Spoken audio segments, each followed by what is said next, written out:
Hayward Podworks. 100 shows, one vision. Our sources explain it all. For more information on upcoming shows or to suggest shows, email brianhayward2026@gmail.com. And now let's get into our show. Hayward Podworks is vision, deep dives into any topic. If you spend even, 5 minutes scrolling through social media, you've probably fallen into that trap. The comparison trap. Exactly.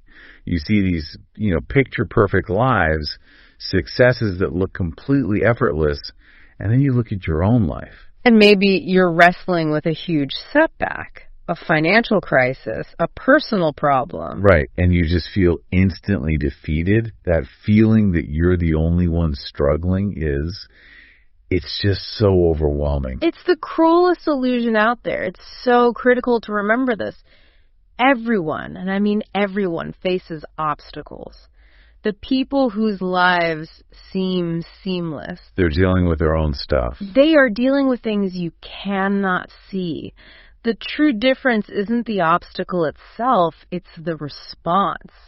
The blueprint we're diving into today argues that if your response is either to give up or just fall into this well of resentment, you've already lost the battle. Okay, let's unpack this. We have a fantastic source today, a self-help blueprint on mastering challenges.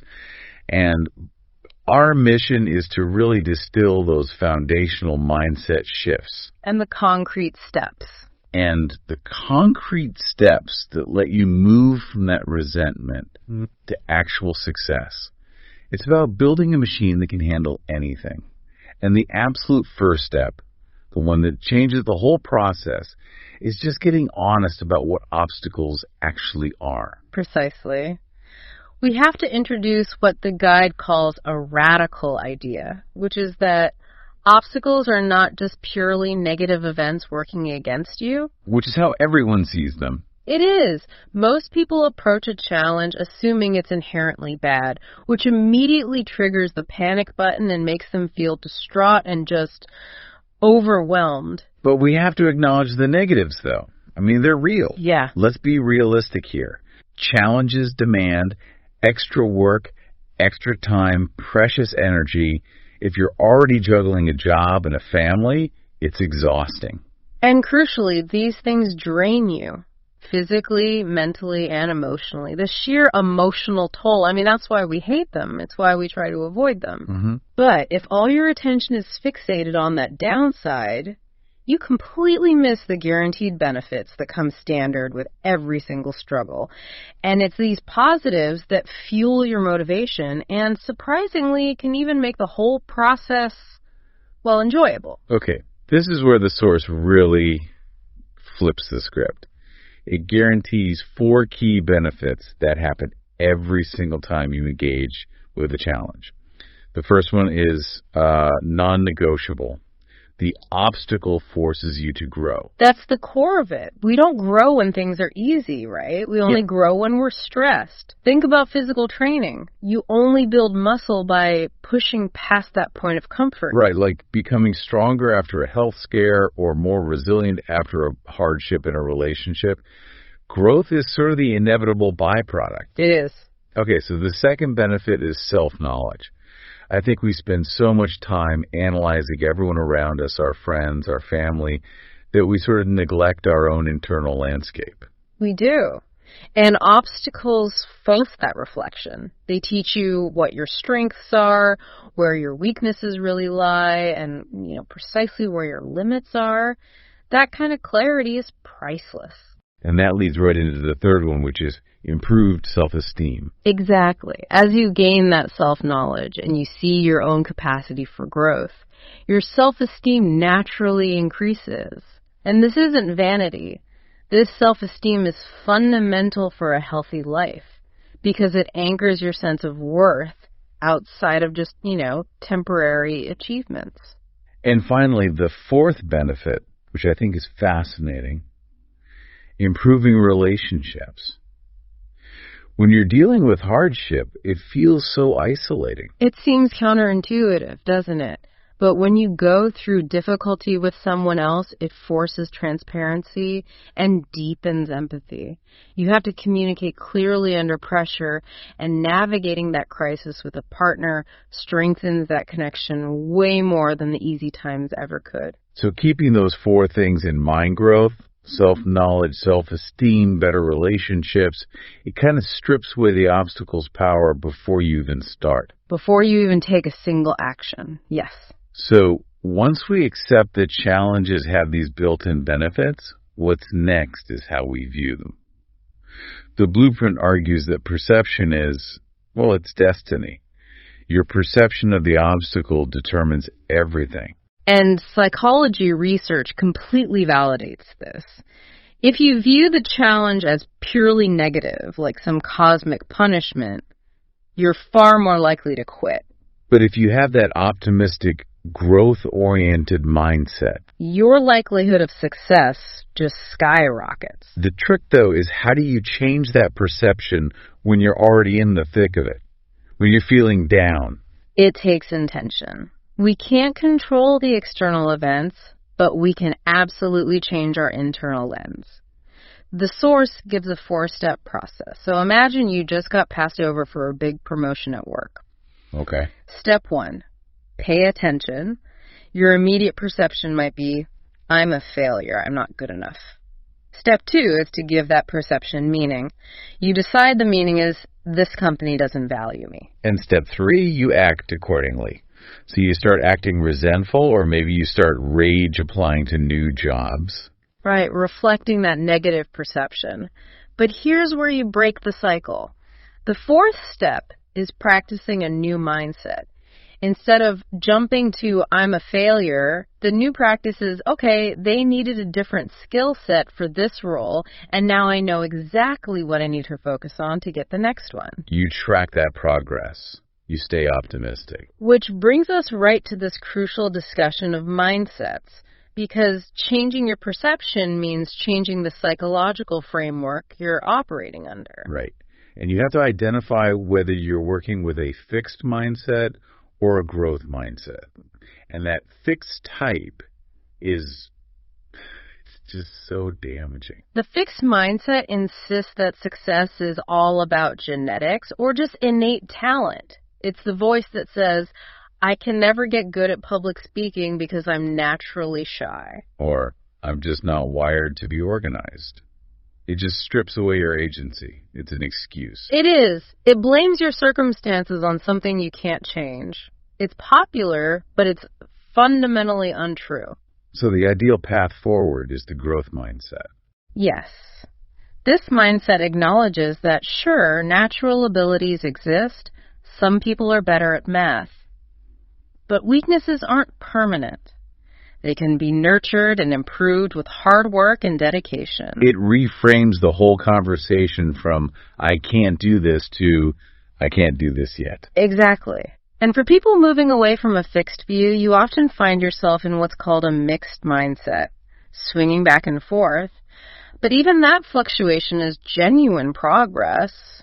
Okay, so once we get our internal wiring tuned toward growth, we have to look outward and tackle the next huge hurdle: control. The source makes this really challenging claim that the illusion of control is responsible for creating a lot of our own self-made obstacles. It's a bitter pill to swallow, but it's true. We are hardwired to crave control, yet the actual list of things we can govern is minuscule. So small. So small. And trying to manipulate situations or people outside of that small list just creates anxiety and exhaustion when things inevitably don't go our way. Learning to let go of that is fundamental. But how do you square letting go with don't give up? That feels like a very fine line. It's a critical distinction. Letting go is a strategic decision, not an emotional reaction. The source gives a 2-factor evaluation for this. First, look at the facts. The objective reality. Right. Are the requirements money, time, other people making this obstacle mathematically impossible? If the facts say no, you have to exit. And second, check your emotions. Because sometimes the facts say an obstacle is doable, But your intuition, your values, they're all screaming that it's just not worth the cost.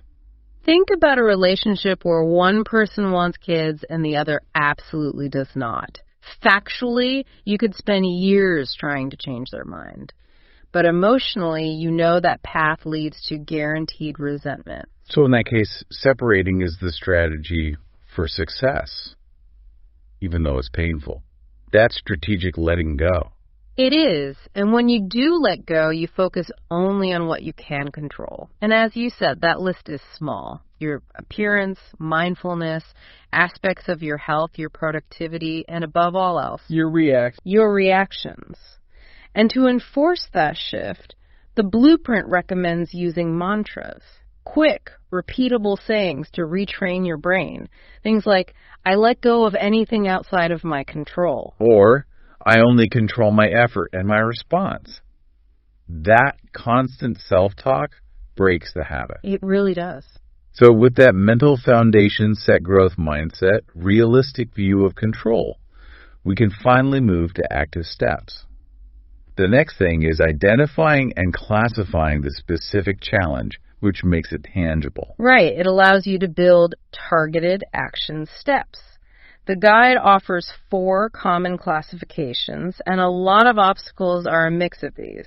First is facing the unknown. A new job, a big move, starting a business. Exactly. Unfamiliar territory. Overcoming this requires courage and focused work on self-confidence. The second is the pressure to be someone other than yourself.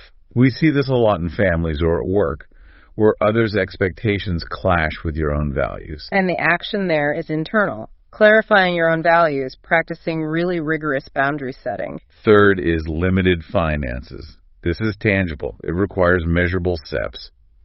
A budget, maybe a side hustle. And these financial issues often bring secondary obstacles, right? Like serious relationship strain. Definitely.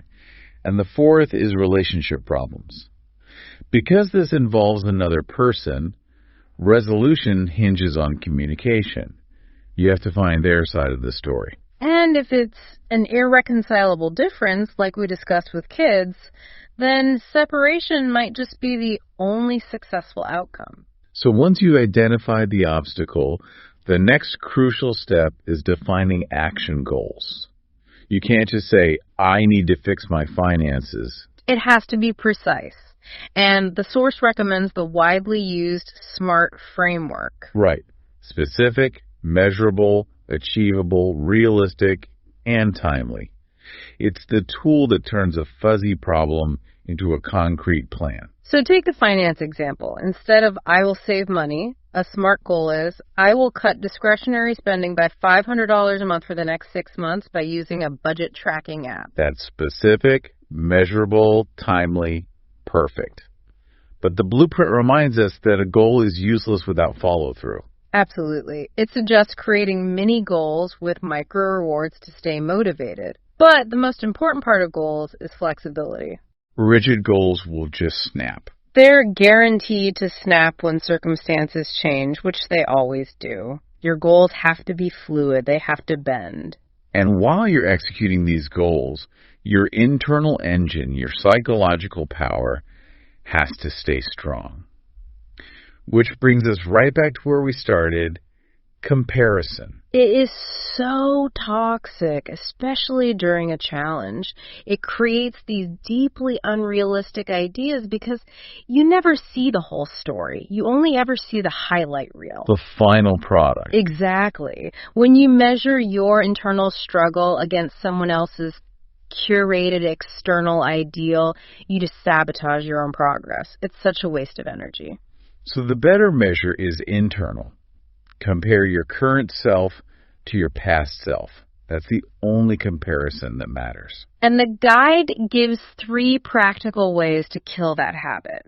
First, be aware of your triggers, the specific social media accounts, the people that make you feel inadequate, and avoid them. Second, always remind yourself you're only seeing the tip of the iceberg. Everyone is putting on a bit of a front.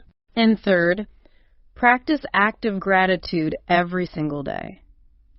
By focusing on what you do have, you naturally starve that negative feeling from comparison. This internal work really culminates in building what the source calls emotional resilience. That talent for staying calm and rational during really negative experiences. It's what keeps you moving forward instead of collapsing. And emotional resilience is a muscle. Everyone has it. It grows with age.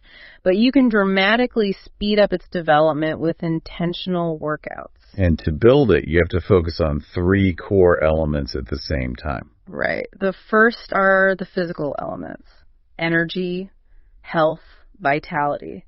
If you're constantly exhausted or eating poorly, your ability to bounce back is, well, it's minimal. Nutrition and exercise are non-negotiable. Then the mental elements.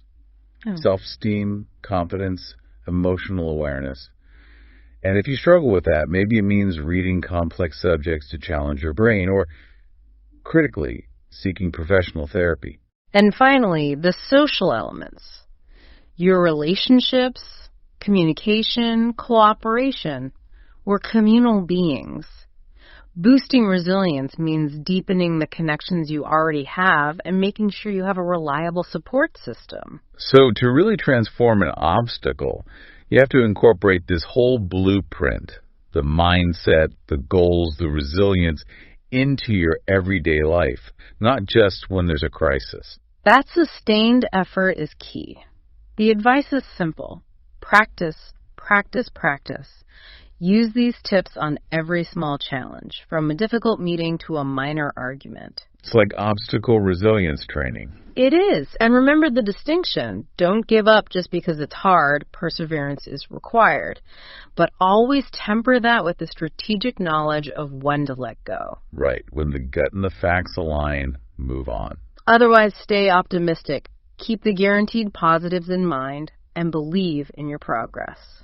So what does this all mean for you, the listener? The final point from the blueprint gives us a great closing thought. Once you overcome a major challenge, it's so tempting to relax and think, okay, I'm safe now. The source emphasizes, you are not in the clear yet. Obstacles are ubiquitous. Overcoming one doesn't guarantee smooth sailing. It just makes you stronger for the next one. The true measure of success isn't the challenge being gone. It's how that obstacle forced you to grow. How it improved your resilience and how it clarified your values. The success is the person you became while fighting the fight. The real challenge is committing to that continuous pursuit of improvement even after the original problem is solved. So what small, sustainable improvement in your mindset, your resilience, or your commitment to flexible goals can you begin focusing on starting today? Hayward Podworks. 100 shows, 1 vision. All right, this is Hayward Podworks, and that's today's episode. If this helped you, do me a favor, hit follow, leave a quick rating, and share it with one person who'd get value. Want the extras, links, and new drops? Check the show notes. Until next time, stay sharp, stay consistent, and keep building. Hayward Podworks. We'll talk soon.